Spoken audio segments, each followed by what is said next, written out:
Hello, YouTubers, friends, compatriots, bootlickers, shills, death slayers, peasants, vassals, minions, targets. I'm a useful idiot. Welcome.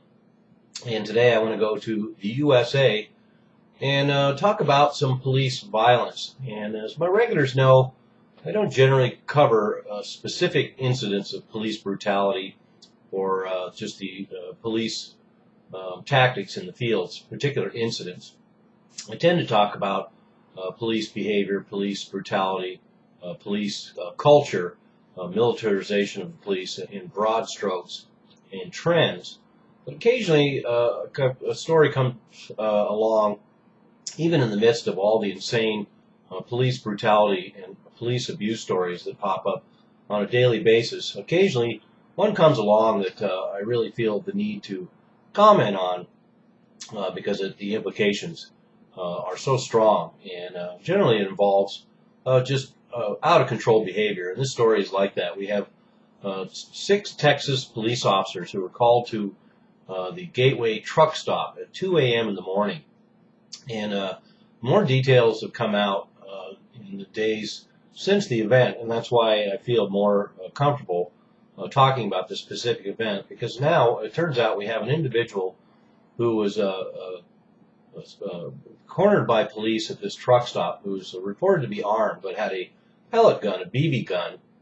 And the cops, as it turns out, knew this, and yet they riddled this man. 6 officers riddled this man with 80 rounds, reported 80 rounds.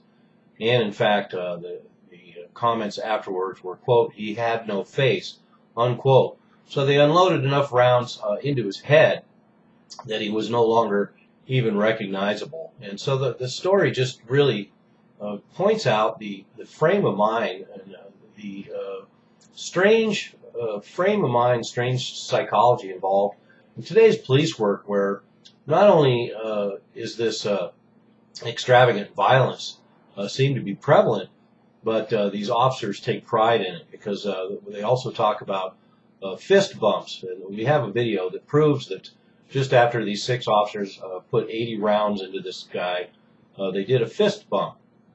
And this is just adds another disturbing layer onto this story, which has a number of disturbing layers. As the details come out now, there were so many stray bullets flying around that people in the truck stop itself had to get down on the floor and crawl to safety. And then we see in the film, they, after putting 80 rounds into this individual who has no face, they still take the time to turn him over and handcuff the dead body. And then another part of the story that's come out afterwards, and generally witness reports are kind of dubious because we don't really know where their loyalties lie. But in this instance, we have the Gateway truck stop CFO said the police knew in advance the victim had a pellet gun, and he says, quote, "When the police arrived, my gate guard informed the police that it was a BB gun. He told several of the officers," unquote. So it's pretty clear that they were told that this was not an actual weapon. And then the other partial witness account here is that this individual was sitting on a bench with basically sleeping off a wine drunk with headphones on. And when the officers got there, within 5 minutes, they had unloaded 80 rounds into this individual. And not only that, it turns out 20 cop cars showed up. So once again, we have this scenario where what is with these cops? Don't they have any place else to go, that when they get a call like this, 20 of them can come out of nowhere and be there in a few minutes or seconds?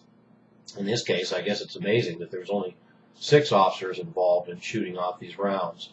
But and then we have, once again, this scenario which is dominating all these police encounters, especially with this massive, overwhelming firepower and the necessity of compliance at any cost.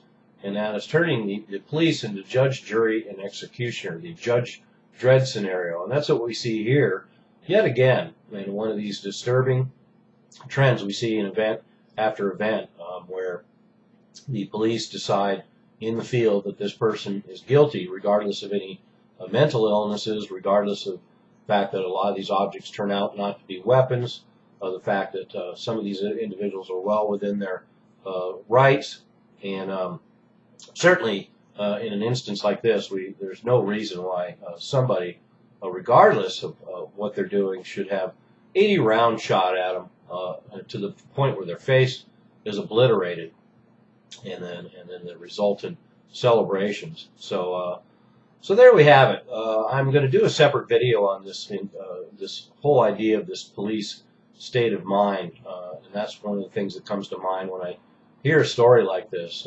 Once again, a very, very questionable behavior on the part of a police force, and once again involving more than a few officers, more than just a rogue element, and just some really extremely unnecessarily brutality against citizens, regardless of what they're allegedly accused of.